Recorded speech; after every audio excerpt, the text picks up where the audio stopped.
आज पार्टीलाच मटनच्या ऑर्डर बरोबर अंड्याची करी आणि अंड्याचे ऑमलेट पाहिजे होतं। तर अंड्याचं ऑमलेट फ्राय पॅन मध्ये हॉटेल पद्धतीने करूया की आपण। दाखवतो छान वेगळ्या पद्धतीने म्हणजे मटेरियल तेच टाकतो पण पद्धत थोडीशी भाजण्याची क्रिया दाखवतो तुम्हाला।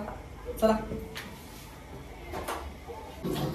तर 2 अंडी फोडलेली आहेत। 2 अंड्यामध्ये आपण काय काय टाकलंय, कांदा, टोमॅटो चॉप, हिरवी मिरची, त्यानंतर हळद, मीठ, धनेपूड, जिरेपूड हे एवढं टाकून जेवढं एकाच साईडला फेटायचं आहे, खूप मोठ्या उंचीनं फेटायचं आहे म्हणजे अंड्याची पोळी फुगून येते, लक्षात ठेवा। त्यानंतर आपण पॅन गरम केलाय,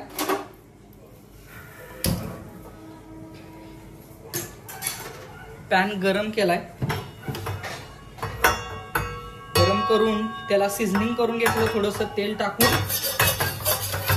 भरपूर तेल टाकून गरम केलं, पुन्हा ते तेल काढलं। आता आपल्याला लागेल तेवढं तेल आपण घ्यायचं।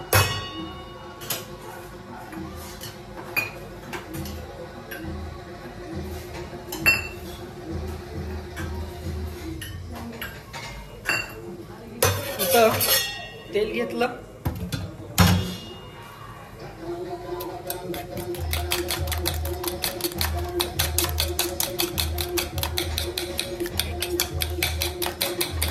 भरपूर फेटायचा मित्रांनो। यामध्ये लाल मिरची किंवा चटणी का नाही टाकली तर आपण यामध्ये हिरवी मिरची टाकलेली आहे, त्यामुळं हे टाकत नाहीये। छान असा पॅन गरम झाल्यानंतर पोळी सोडून घ्यायची, ठीक आहे।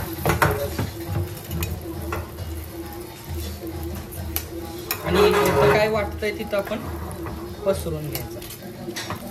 फेटल्यामुळं व्यवस्थित फेसाल्या आणि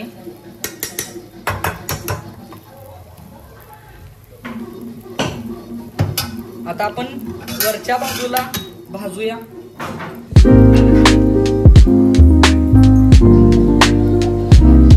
कसं भाजायचं,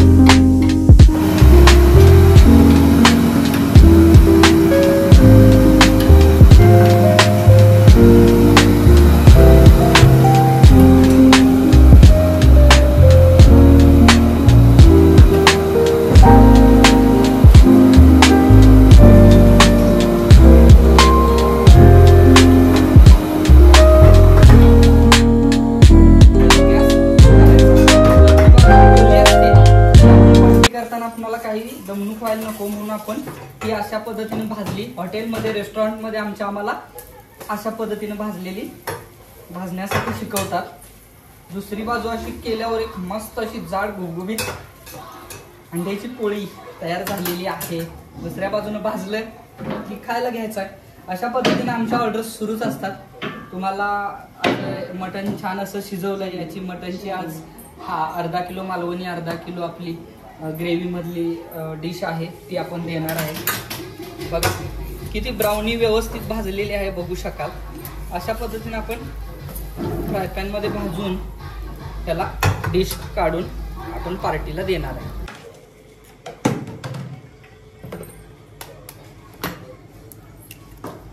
तर तुमच्या समोर दुसऱ्यांदा दाखवण्याचं कारण म्हणजे मगाशी आपण व्हिडिओ स्किप झाल्यामुळे हा परत एकदा काढतो। अशा पद्धतीने आपण टाकून त्यामध्ये हळद, त्यामध्ये मीठ, त्यानंतर जिरेपूड आणि धनेपूड असं केल्यानंतर ह्याला